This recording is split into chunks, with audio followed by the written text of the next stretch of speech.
Hello and welcome to another review on the YouTube channel of Drazine160. This time we're looking at the brand new CC72000 locomotive from Arnold, which is this version is a sound digital command control version.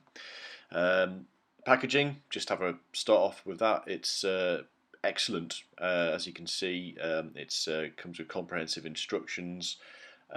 It's got stuff you need to if you want to change a chip in there. Not that you necessarily need to. This version is already DCC. You've got comprehensive instructions for the chip. It's really sturdy packaging, which is what you'd expect, because obviously these things go around the world several times before they probably get to the customer. So let's have a quick look at the locomotive. As you'd expect, a locomotive these days needs to be up to the highest standards, and this one certainly doesn't disappoint. You've got all the detail nicely moulded. You've got a nice application of the livery. In this case, it's the multi-services livery. It's 72078. I think it's very crisply applied. Of course, it'd be nice to do some weathering to it. I think that the real standout feature is the bogie details, which is really do set it apart from the old Minitrix version, and we're just going to have a look at that now between two fret versions. These photos were sent through by my friend John. Thank you for those. On top you can see the new version, and below you can see the old Minitrix version.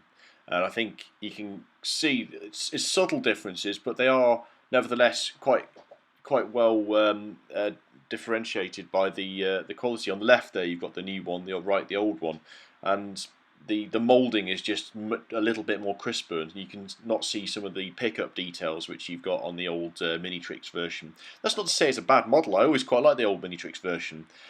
Getting it open and having a quick look inside, interesting, it's a new 18-pin socket, which is different to the standard 6-pin socket you find in most N-gauge DCC equipped locomotives.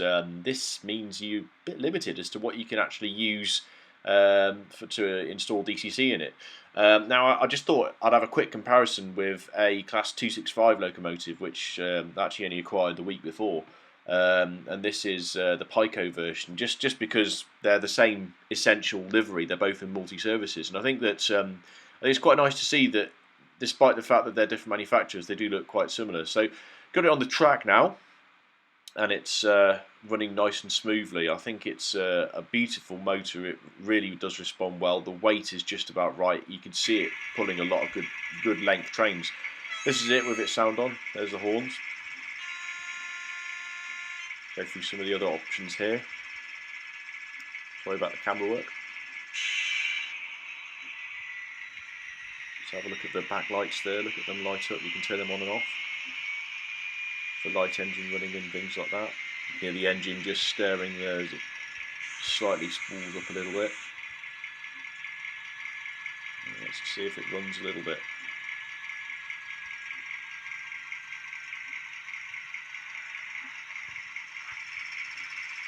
Some different sounds going on there. Actually, I'm not sure what they all are, but they all are very well done, very well reproduced. Sounds quite loud, which is quite good. You can reduce the volume and still get a really good sound.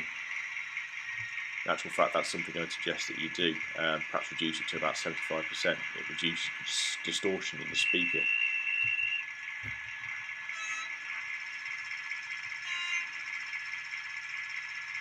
With a whistle there and things.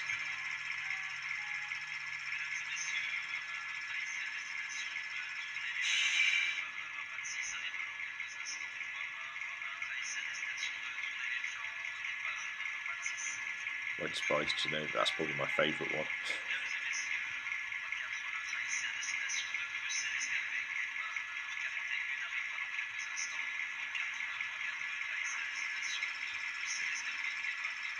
Two different station announcements there, which is quite cool. The different horn sound and things like that. Cab door opening and closing, which is really quite good when you just power it down and have the cab door open and close. One day I'm sure that they'll work out a mechanical feature for them to actually do that and have a little driver in there. So let's put it behind a train. Let's give it a good run.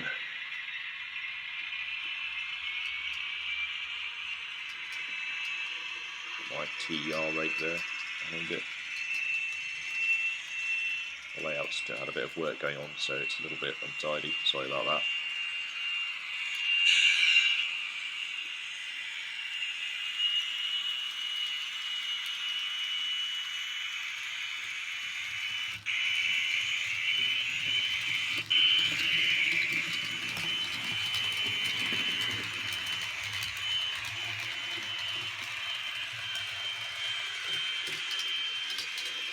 It really does sound impressive when it's moving at speed.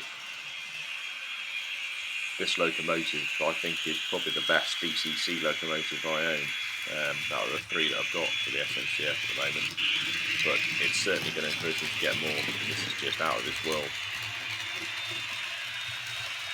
It's going far too fast to go through a small station like a MUTA, but